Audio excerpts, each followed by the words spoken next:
Obrigado. Eu gostaria de falar com vocês um pouquinho sobre um assunto que eu estou estudando muito nos últimos dias, que é sobre o livro de Daniel. Já vou antecipar para vocês aqui, a próxima temporada do programa Evidências será sobre o livro de Daniel.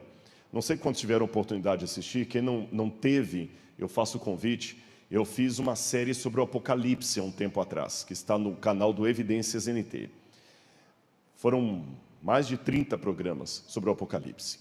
E nessa abordagem eu queria fazer um pouquinho diferente, porque normalmente a gente já conhece as profecias do Apocalipse, o que é dito ali e tudo mais, mas ali eu procurei dar uma abordagem um pouco mais ampla do contexto histórico do apóstolo João, as características de um Apocalipse, o que é Apocalipse, as imagens que João usa, de onde ele tirou, coisas dessa natureza.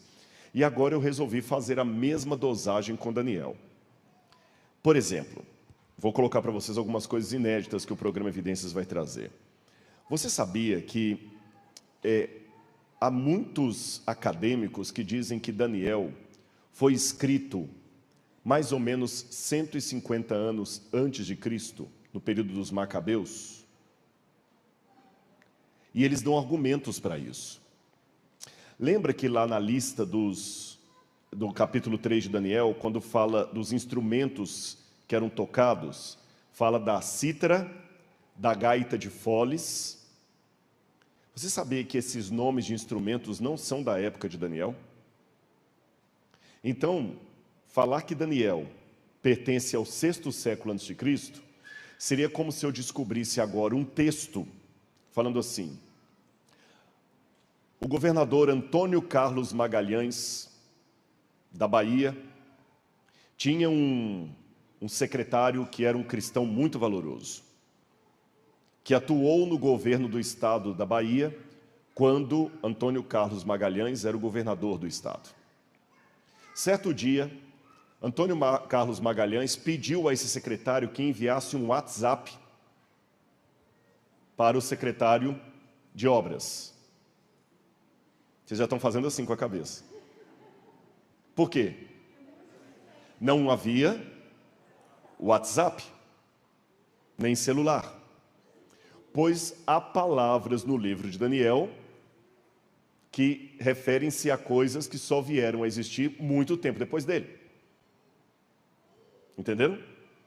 Vou continuar na minha ilustração. Certo dia, Antônio Carlos Magalhães estava inaugurando uma praça numa das cidades do recôncavo baiano.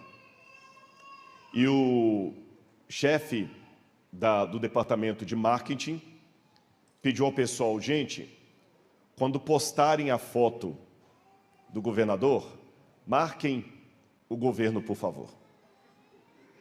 Você também vai falar aqui? Porque essa linguagem, quando postar a foto, marcar, é português, mas não é o português que falava na época. Então, se você pegar esse relato que eu ilustrei agora de Antônio Carlos Magalhães, você vai dizer: isso aqui é um relato fictício que nunca aconteceu. Alguém que escreveu hoje não fez uma boa pesquisa de história, não teve nem o trabalho de ambientar a história dele na época real e criou uma história que está cheia de anacronismo. O que é anacronismo?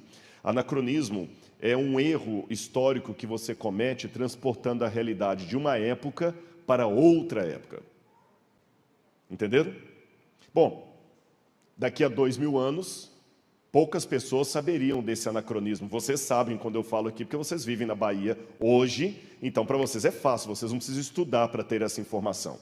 Mas quem viver daqui a 2000 anos não vai saber disso. E se essa história de Antônio Carlos Magalhães virar Bíblia, muita gente fala assim: pois é, o grande Daniel foi assessor de Antônio Carlos Magalhães e teve a oportunidade de testemunhar para o governo sobre a Bíblia e tal, até que um crítico vai falar: não, essa história não é verdadeira por causa disso, disso e disso.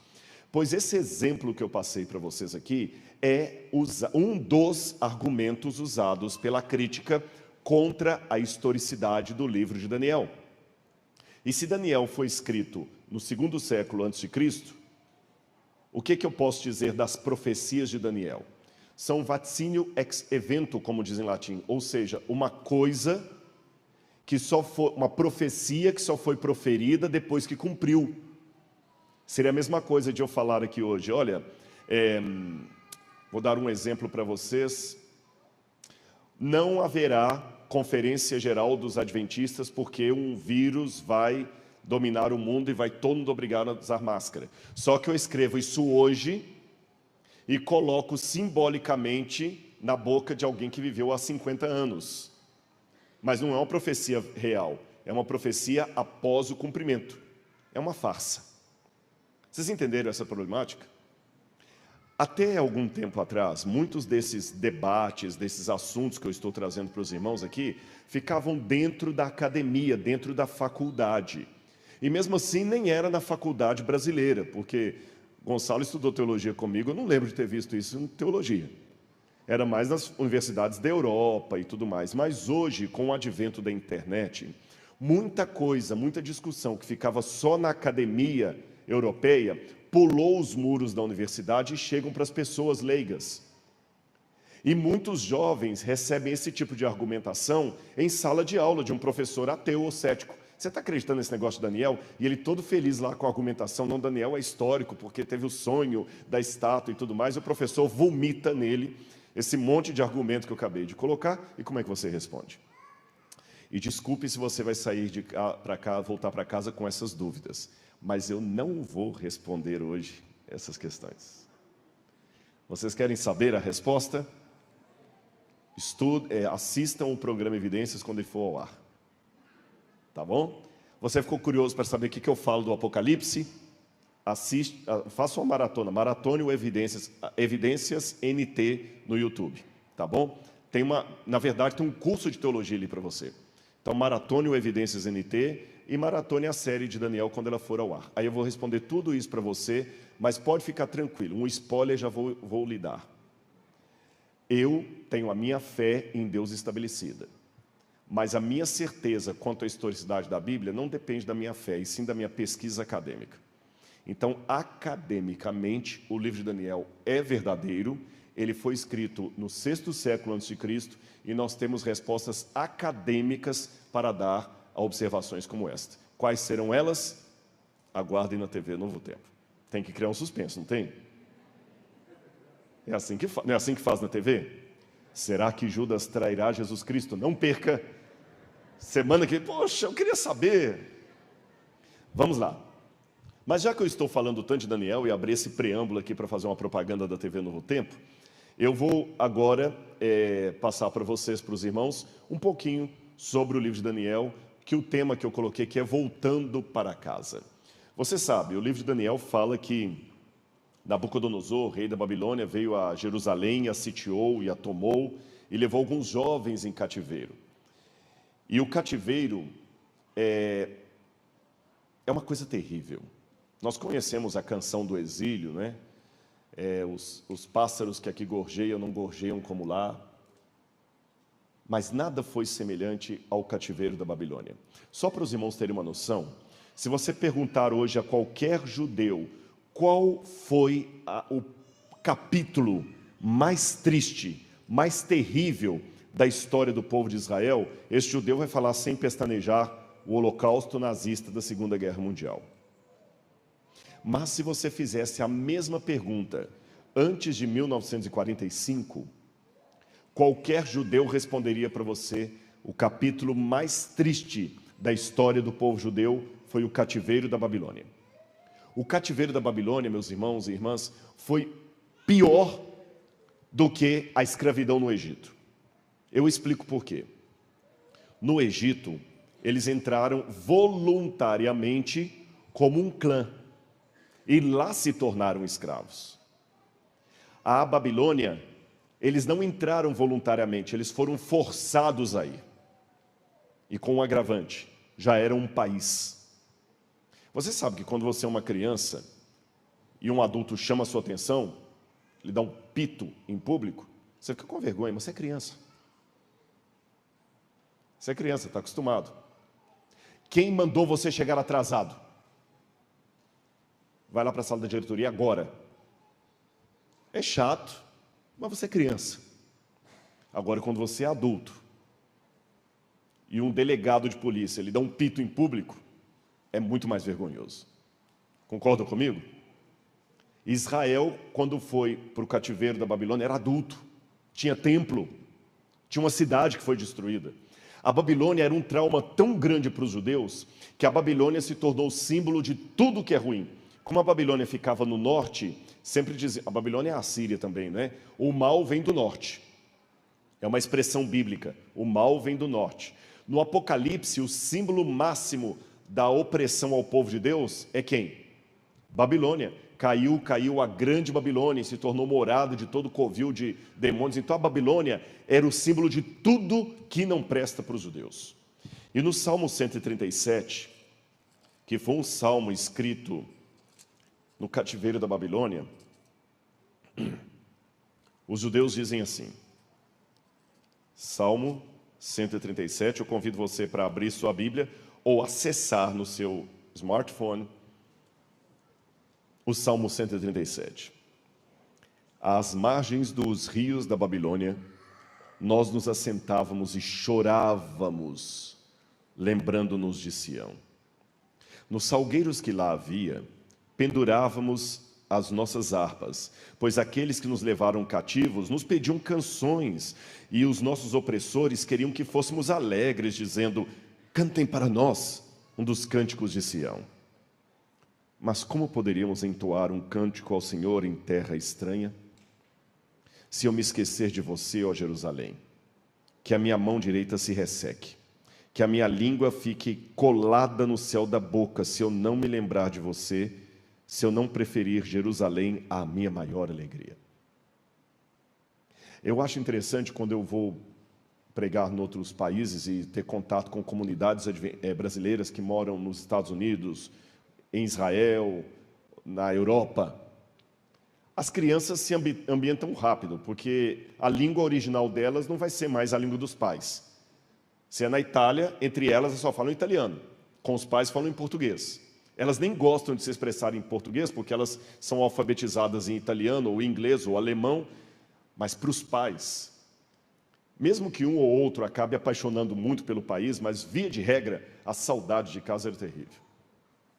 Pastor Landerson, que já morou um tempo no exterior, sabe o que é isso. Por mais que você estava lá, voluntário, como um missionário, amando aquele lugar, mas tem hora que dá uma saudade de um arroz com feijão, de um letreiro em português, de alguma coisa sua que lembre as suas raízes. Agora imagine você ir para lá como escravo.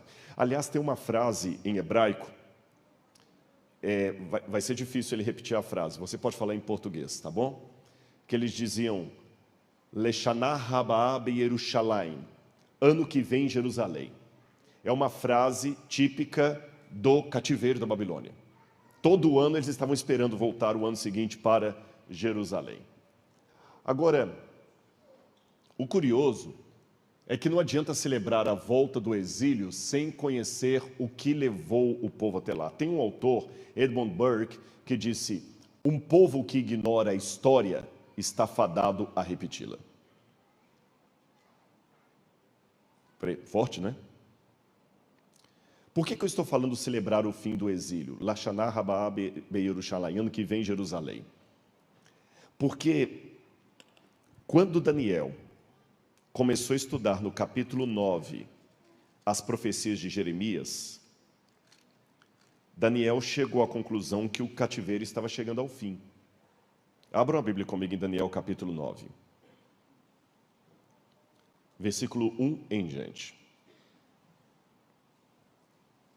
Diz assim, no primeiro ano do reinado de Dario, filho de Assuero, da linhagem dos Medos, que foi constituído rei sobre caldeus, no primeiro ano do seu reinado, eu, Daniel, entendi pelos livros de que, de acordo com o que o Senhor havia falado ao profeta Jeremias, a desolação de Jerusalém iria durar 70 anos.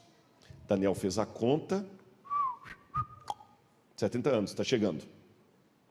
Daniel tinha uma profecia de tempo. Então, o cativeiro iria acabar.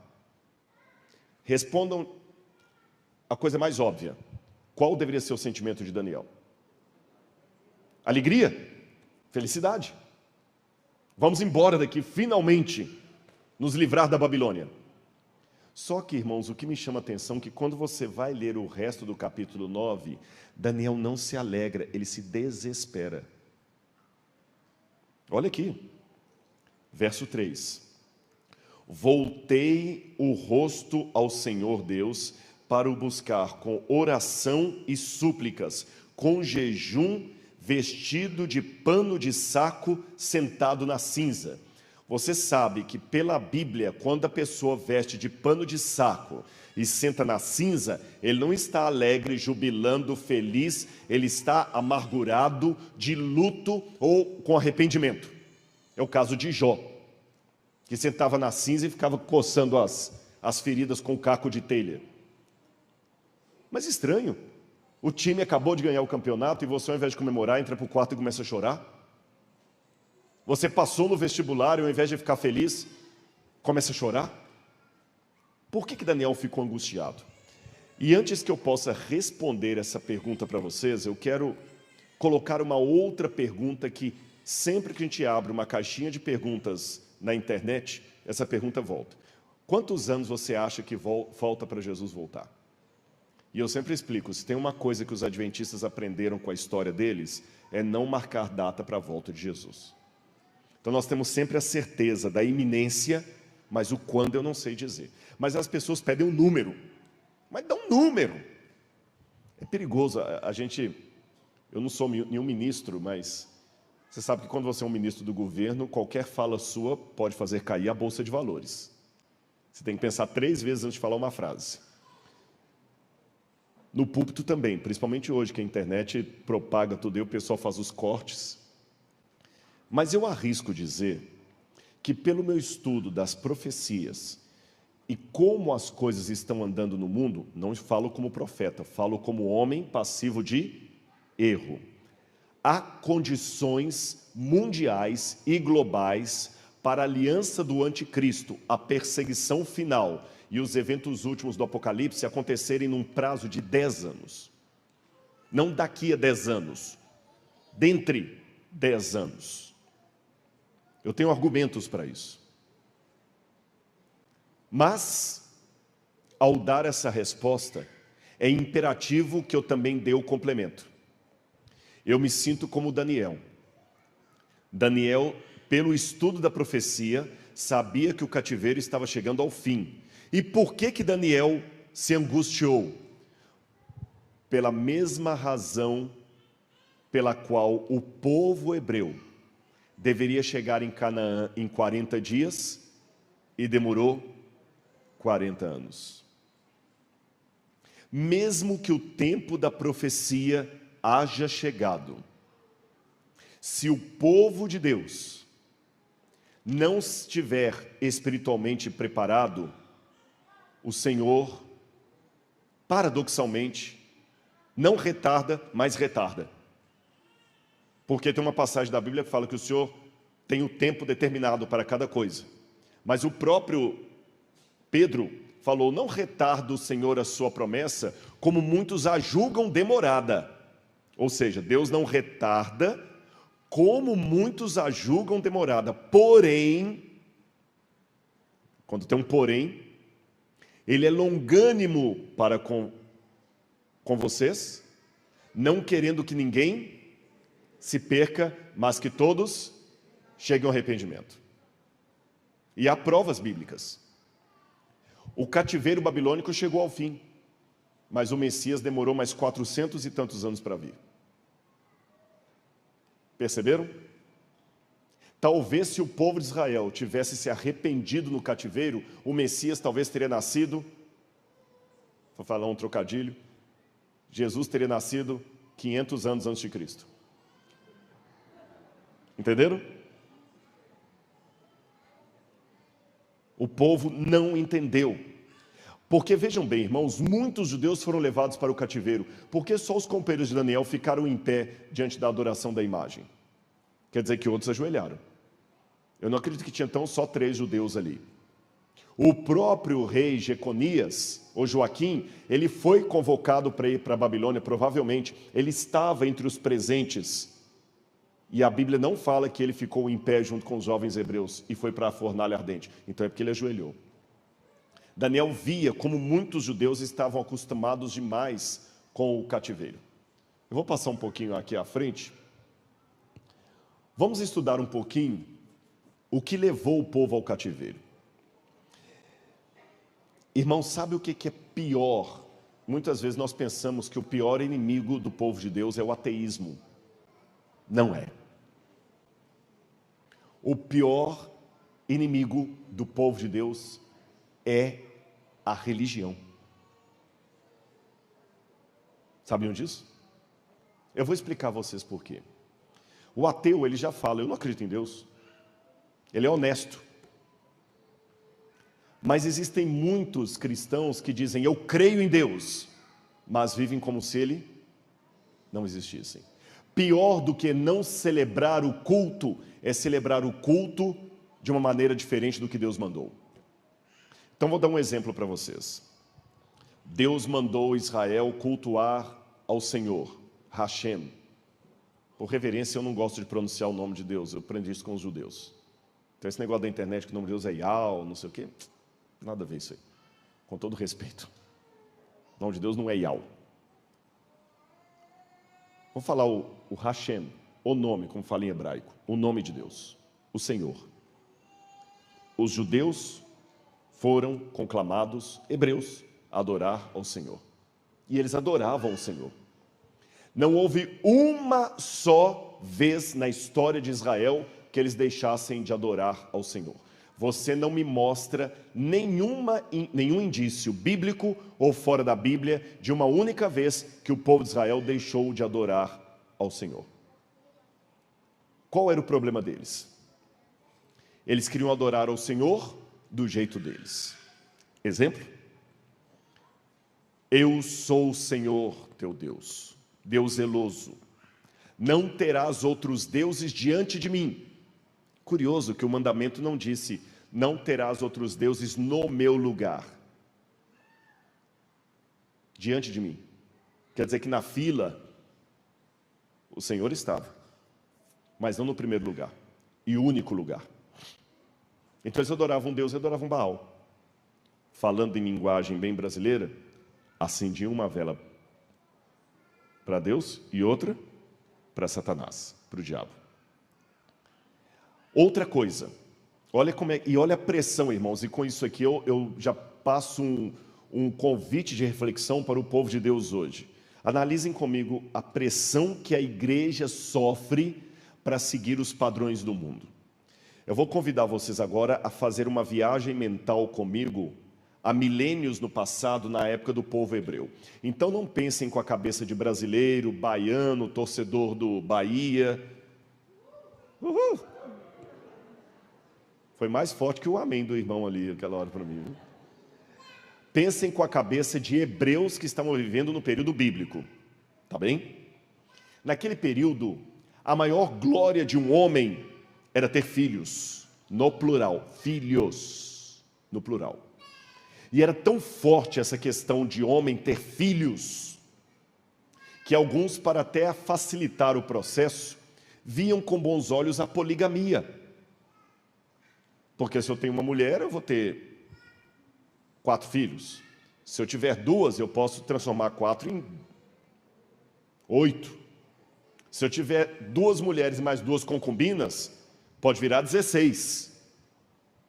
Um rei, para realmente não ter ninguém que o superava, como o caso de Salomão, tinha 300 mulheres e 700 concubinas. É lógico, ele não dormia com todas. Mas era status. Não era de bom tom a solteirice. Uma mulher sem marido era uma mulher fadada ao descaso. E um homem sem mulher não era bem respeitado na sociedade. Aí, todos os povos em redor tinham deuses, com grandes famílias. Baal tinha uma mulher chamada Áshera. El tinha uma mulher chamada Astaroth. Marduk tinha uma mulher chamada Estar. Enlil tinha uma mulher chamada... Agora fugiu o nome da mulher de Enlil. Daqui a pouquinho eu lembro. Não vai fazer diferença para vocês. A esposa de Enlil. Todos os deuses tinham uma ou mais esposas e filhos celestiais. E o Senhor tinha esposa? Esqueça a cabeça de brasileiro, baiano, pensa na cabeça de quem estava na época. Era legal ter um Deus solteirão? Não. Um Deus sem filhos? Não. Porque a filiação de Jesus é uma coisa que vem no Novo Testamento. Eles não tinham essa ideia no Antigo. Então, um Deus solteirão, sem filho, e para piorar, você não tinha nenhuma fotografia dele para mostrar, porque ele não era adorado através de imagem. Então, ficar fazendo oração, contemplando nada, era como chupar bala com papel. Não tem graça. Seria como ir para umas férias e não postar nenhuma foto no Instagram. Não tinha graça. É contar uma piada e não ter ninguém para rir. A gente tem que dar uma modernizada nesse culto já vista, um culto de Deus. Vamos piorar. Todos os povos em redor têm rei, só nós que não temos rei. Aí vinha a pressão, temos que ter um rei. Sabe, vocês que são mais jovens, adolescentes, aquela pressão que vocês ficam enchendo a paciência dos pais, eu posso falar que se você ficar revoltado comigo, não quero que você fique revoltado comigo não, mas você precisa aprender algumas verdades também. Às vezes na idade de vocês querem revolucionar o mundo, mas não querem arrumar o quarto. Valoriza um pouquinho. Seu pai e sua mãe querem o melhor para você, e se seu pai e sua mãe não quiserem o melhor para você, se você vem de um lar complicado como o meu, preste atenção neles para saber como você não deve fazer. Entendeu? Porque senão você vai repetir o processo. Cuidado, parênteses aqui para os jovens. Se você não tiver sabedoria para lidar com os traumas que você tem da família onde você foi criado, você, quando for mãe ou pai, vai repetir o processo. Porque talvez o que você mais angustia ao ver o seu pai te tratando é como ele foi tratado pelo pai dele. Dica que você pode confirmar com a psicóloga que eu não estou falando bobagem. Tá bom? A mesma pressão que muitos jovens fazem para os pais hoje, mas todo mundo na escola está indo, por que eu não posso? Minhas colegas todas têm, por que eu não tenho? Sabe aquela pressão? O povo de Israel fazia com os profetas. Todo mundo tem rei, por que nós não temos? Todo mundo tem deuses, por que nós não temos? Todo mundo adora imagem, por que nós não adoramos? Todos os deuses têm esposa, por que o nosso tem que ser solteirão? Vamos então fazer uma adaptação. Aí eu tenho aqui esses exemplos arqueológicos. Isso aqui é lá do Museu do NASP. Ó. Esses pedaços de estatueta fazem parte da coleção do Museu de Arqueologia Bíblica do NASP, o único da América do Sul. Eu espero que um dia vocês possam visitar o museu lá e conhecer o acervo que nós temos lá, é o único. Isso aqui são estatuetas originais escavadas em assentamentos judaicos. Ou seja, o povo adorava muitos deuses. E sempre aparece a estátua dessa mulher aqui, ó. Tá vendo a cabecinha dela aqui, ó? Essa é a Áshera. E nós temos esse quadro aqui, que mostra 3 desenhos. Uma figura feminina sentada, uma outra não denominada e uma terceira aqui. E escrito em cima ali, está meio apagado, eu não sei se dá para vocês verem aqui, está escrito para Yahweh, para o Senhor e sua Áshera. Ou seja, teve uma época em que colocaram uma esposa para Deus. Naquele outro pedaço de cerâmica em cima com uma mãozinha colocada, foi um devoto de Áshera que fez uma placa para agradecer uma bênção alcançada e escreveu para o Senhor e sua Áshera. Vocês sabiam que teve uma vez que Deus Pai teve uma mulher, uma esposa? Não verdadeiramente, mas por causa da apostasia do povo. Vocês entenderam o que eu falei aqui? Não é a Bíblia que diz que Deus teve uma esposa, mas o povo de Israel, durante uma época, acreditou que o Senhor tinha uma esposa. Aqui eu tenho um sítio, uma escavação arqueológica em Tel Arad, onde havia um templo rivalizando com o templo de Jerusalém. E lá no fundo você tem duas pedras, representando os 10 mandamentos. Isso é original. E aqui na frente tinha 2 altares de incenso. O maior para o Senhor e o menor para sua esposa Áshera. Um templo e judeu.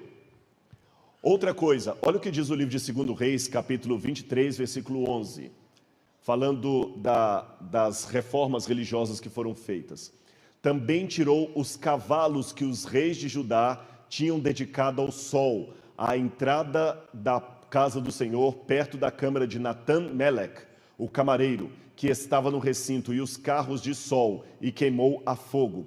Aqui eu tenho outra estatueta da coleção do Museu do NASP, que mostra a Áshera montada num cavalo, ou numa besta de carga. Posso abrir uma notinha de rodapé rápida, só para mostrar uma coisa para vocês? A Áshera é uma coisa interessante, eu não sei se eu tenho outra foto dela para mostrar aqui. Não, não tem. A Áshera, ela era uma deusa que ela não tinha pés. Sempre que a gente encontra uma estatueta completa de Áshera, a única estatueta completa de Áshera que eu tenho no NASP é essa. As outras estão todas quebradas. E todas encontradas em casas de judeus. Não foram escavadas no mundo pagão, não. Vocês entenderam? É como se eu encontrasse agora um monte de imagem de santos ou de guias ou de espíritos na casa de adventistas ou de batistas. Não é esperado encontrar a imagem de Iemanjá na casa de protestantes, de evangélicos. Entenderam a questão? E era muito, gente. Tanto é que eu tenho no NASP alguns lá. E o nosso museu é desse tamanhozinho. Agora raciocinem comigo. A Áshera, quando a gente tem uma estátua maior dela, ela não tinha os pés. Então ela sempre, quando se movimentava no céu, ela se movimentava num cavalo. Por isso que o texto fala, né? Tirou os cavalos que os reis de Judá tinham, ou numa besta de carga. O que é uma besta? Besta, na verdade, é um animal de carga. Pode ser um boi, um jumento, um jegue, um cavalo. Qualquer animal que carrega coisas é uma besta. Então a Áshera era uma mulher bonita, sensual, prostituta, que montava numa besta. Tem um hino que eu traduzi, e eu mostro numa outra palestra minha, que é um hino de Ugarit, um hino à deusa Áshera, mostrando o momento em que a deusa Áshera chega diante do templo de El, o deus supremo do panteão fenício e ugarítico, pai de Baal. E quando a Áshera chega, o hino diz assim: lá vem a grande Áshera. Ela está linda, montada. Ela pega o vinho da sua sedução e distribui para todos os reis, e todos bebem do vinho que Áshera lhes dá. Quem conhece a Bíblia percebeu a semelhança entre o que eu acabei de falar e alguma passagem da Bíblia? Qual? Apocalipse 17. O que João viu? Uma mulher prostituta, montada numa besta escarlata, com um copo cheio de quê? De vinho da sua devassidão, e ela dá esse vinho para todos, e fala, essa mulher é a grande Babilônia. Olha a imagem do Apocalipse, só um parênteses. João, quando viu aquilo, ele entendeu claramente. Áshera voltará. O que significa que Áshera vai voltar? A apostasia que ocorreu no passado entre os judeus vai se repetir no futuro entre os cristãos.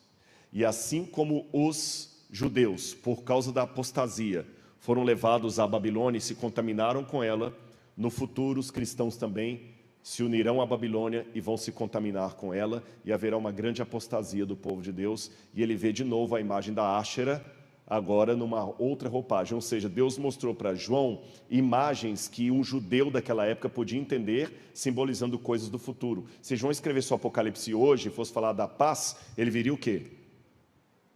Pomba branca. Ficou claro isso para os irmãos? Vamos continuar aqui. Olha esse texto também de Jeremias, escrito por volta de 628, falando de Áshera, ou Azera, como está nas Bíblias em português. Ele a chama de Rainha dos Céus, no capítulo 7, verso 18. Os filhos apanharam a lenha, os pais acendem o fogo e as mulheres preparam a massa para fazerem bolos à Rainha do Céu e oferecerem libações para outros deuses, para me provocarem a ira, de modo que o Senhor não podia mais suportar a maldade de vossas ações, as abominações que cometestes. Por isto se tornou a vossa casa, terra em deserto, em espanto e em maldição, sem habitantes como se vê hoje. Aqui eu tenho uma imagem completa da Áshera. Estão vendo ela sem os pés? Com o vestido comprido? E ela sempre é sedutora, ela está sempre segurando os seios, porque ela era uma deusa, uma prostituta da terra. Aí vem a reforma de Ezequias. A Bíblia fala que Ezequias restaurou o culto da Páscoa, reabriu a casa de Deus, restaurou o culto ao Senhor. Ele destruiu os altares de ídolos, inclusive a serpente de bronze que Moisés havia feito. Mas olha que curioso. Quando a gente vai ver a reforma que Josias fez, veja, a Bíblia fala que ele destruiu a serpente de bronze. Aqui em Beersheba, eles encontraram este altar pagão. Esse altar pagão. Aqui está a foto de quando o altar foi encontrado em Beersheba. Não sei se vocês conseguem ver aqui, tem duas marcas nesse ponto aqui. São duas serpentes que estão ali. Esse é o altar hoje remontado no Museu de Israel. E as duas serpentes aparecem aqui do lado. Estão vendo na pedra do meio? Alguns pensam que esse altar pagão que foi encontrado em Beersheba era um dos altares que Ezequias mandou destruir, quando ele fez a reforma religiosa. Agora eu posso contar um segredinho para vocês? O altar estava todo desmontado, igual um Lego. Sabe o brinquedo Lego? Ele estava todo desmontado e enterrado. O que é que vocês deduzem? Ele não foi quebrado. Hã? Alguém guardou, e se guardou, é porque depois... Então tem uma notícia muito triste para dar para vocês. A reforma de Ezequias teve um resultado muito curto. As três reformas religiosas, tanto de Israel quanto de Judá, a reforma de Ezequias, a reforma de Josias e em Israel a reforma de Jeú, teve vida útil muito curta. Isso me preocupa. Sabe aquele reavivamento que a igreja faz de uma semana, noite vigília e tudo mais, o pessoal chora, clama pelo Espírito Santo e tudo e tal, aí passa um tempo, tudo volta à normalidade? É isso aí que acontecia.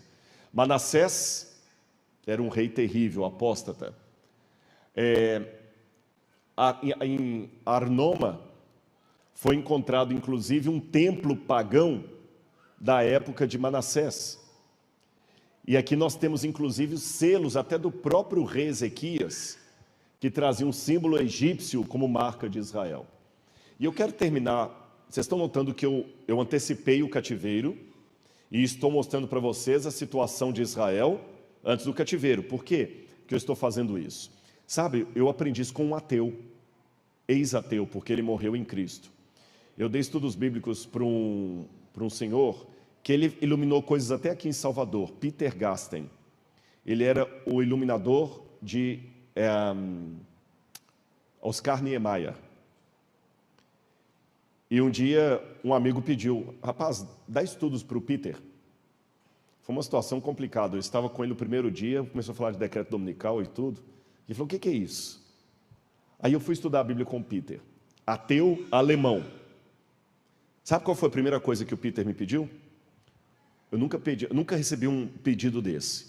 Você quer estudar a Bíblia comigo? Então eu quero duas coisas. Um atlas e uma linha do tempo.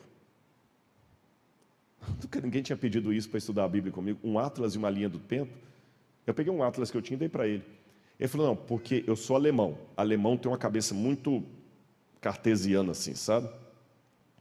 Se eu não souber aonde aquilo aconteceu, corrigindo o português, se eu não souber onde aquilo aconteceu e quando aconteceu, não vai fazer sentido na minha cabeça. Aí, irmãos, eu confesso para vocês que com muita humildade, eu percebi uma falha nos estudos bíblicos que nós damos às vezes. Perdoe-me, não estou querendo ser crítico da igreja, não. Mas qual a minha falha? A gente pega a história muito solta. Daniel capítulo 2. Pois é, Daniel estava na Babilônia e tudo mais, aí Nabucodonosor teve um sonho, Daniel revelou o sonho para o rei, e a cabeça era de ouro, peito e braços de prata, quadril de bronze e tal. Tá, mas vamos fazer uma pergunta antes. Por que Daniel foi para a Babilônia? O que aconteceu no povo de Israel que permitiu que os babilônios viessem e destruíssem o povo? Tem alguma coisa que eu possa aprender daquilo ali? Isto enriquece muito mais o texto bíblico. Falar de acarajé sem entender o contexto da Bahia é só um bolinho frito.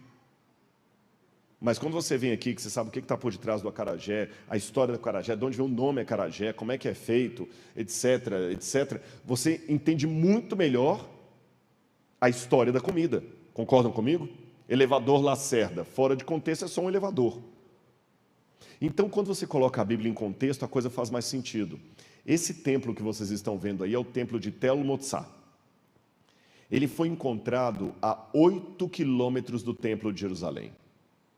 E era um templo pagão, que estava em pleno funcionamento a 8 quilômetros de Jerusalém. E sabe o que é curioso? Esse templo pagão não foi destruído por Nabucodonosor. O templo de Jerusalém foi destruído, este foi poupado. E quem que provavelmente era adorado aqui, na minha opinião, ainda não está definido, mas na minha opinião, Áshera. Aqui estão os cavalinhos que encontraram no templo. Lembra Jeremias falando, vamos tirar os cavalinhos e tudo mais? Encontraram incenso, muitas coisas. Mais um outro exemplo para vocês. Esta aí é a cidade de Laquis.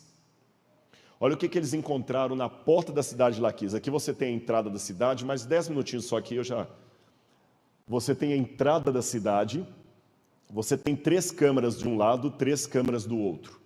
O que são essas câmaras que ficam na entrada da cidade? Muito simples. Quando você vem dos Estados Unidos, passa no controle de passaporte, qual que é o primeiro lugar que você passa depois do Duty Free? Receita Federal. Não é isso? Ali ficava a Receita Federal. Quando você entrava na cidade, você tinha que pagar os impostos para entrar e para sair da cidade ali na porta.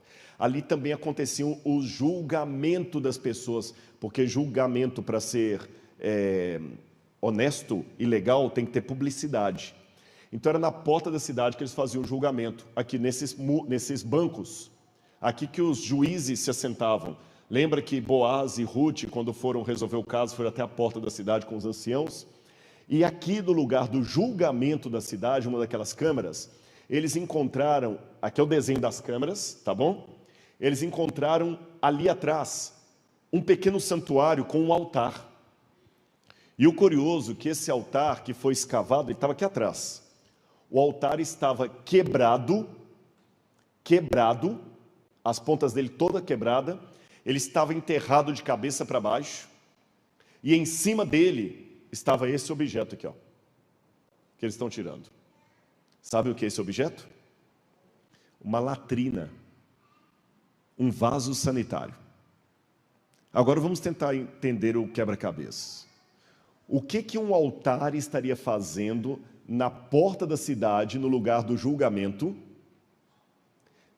quebrado, enterrado de cabeça para baixo e com um vaso sanitário em cima? Vamos ver o que a Bíblia diz? 2 Reis, capítulo 10, verso 27. 2 Reis, capítulo 10, versículo 27.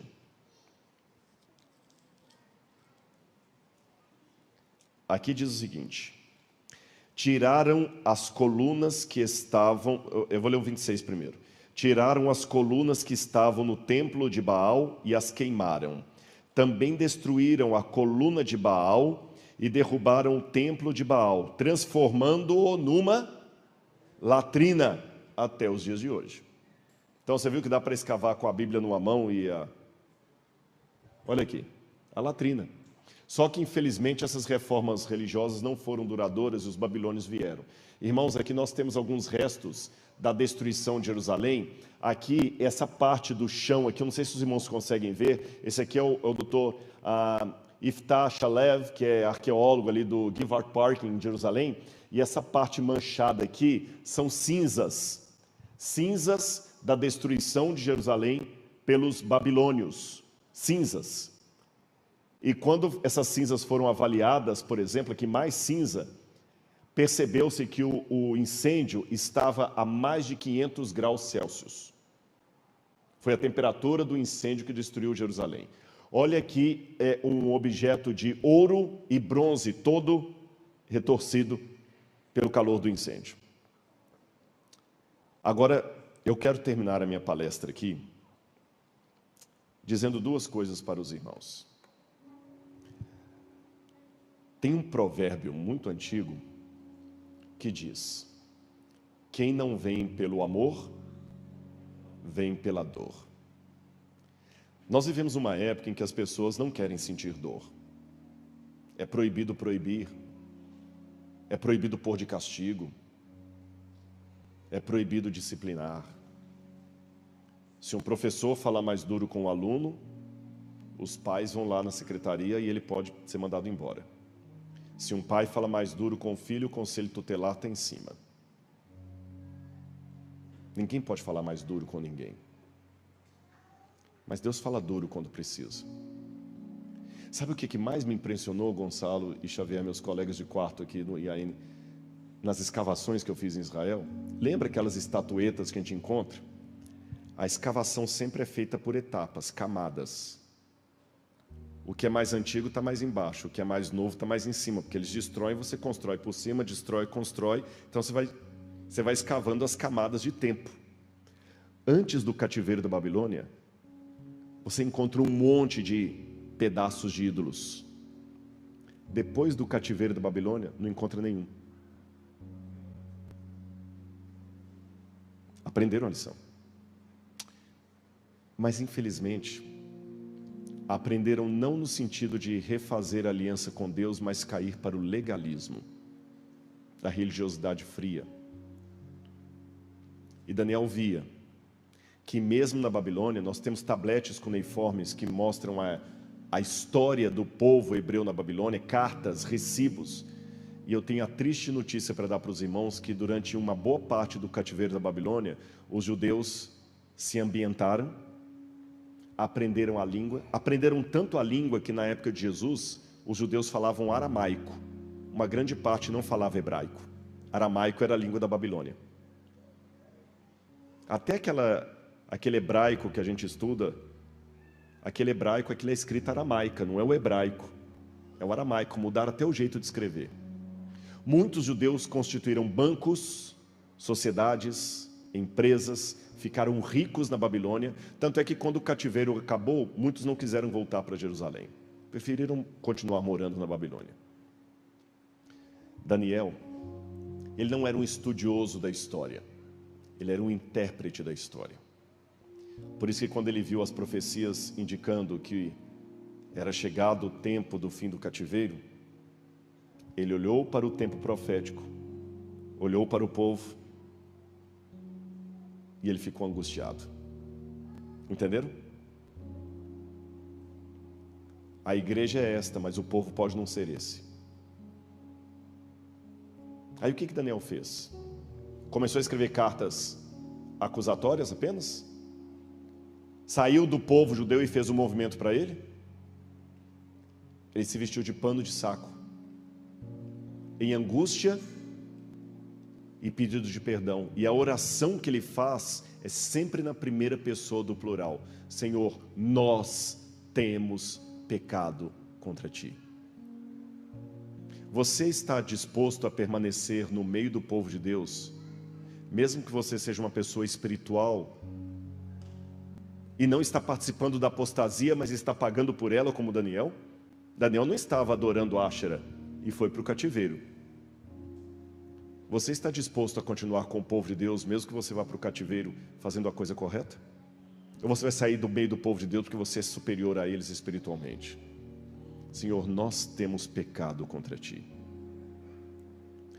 Meus queridos irmãos e irmãs, eu não posso reclamar da vida que eu tenho. Deus me deu muitas vitórias, passei muitas angústias, mas eu me sinto um homem vencedor.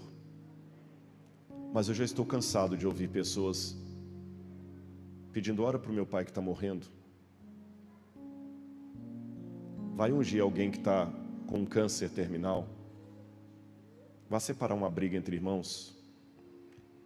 Eu posso garantir para vocês, Jesus está perto de voltar. O cativeiro está chegando ao fim. Por que Jesus não voltou ainda? Talvez por minha causa e por você, para dar misericórdia, para que nós nos arrependamos enquanto ainda há tempo. Eu conclamo vocês em nome de Jesus. Entreguem a vida de vocês a Deus. Em breve o cativeiro vai acabar. Mas eu não quero ficar mais 80 anos nesse mundo. Eu não vou viver mais 80 anos. Porque não estávamos preparados para terminar a missão. Entenderam? E que nós possamos, com fervor, dizer: ano que vem, Jerusalém. Porque eu quero ir para o céu. As profecias apontam que o caminho é este. Não desanimem. Jesus em breve voltará. Muitas vezes a gente anda cego aqui, não é? Distante do Senhor. Mas Ele está disposto a nos ouvir, nos amparar e nos perdoar. Vamos sair da Babilônia. Chegou o tempo. Amém.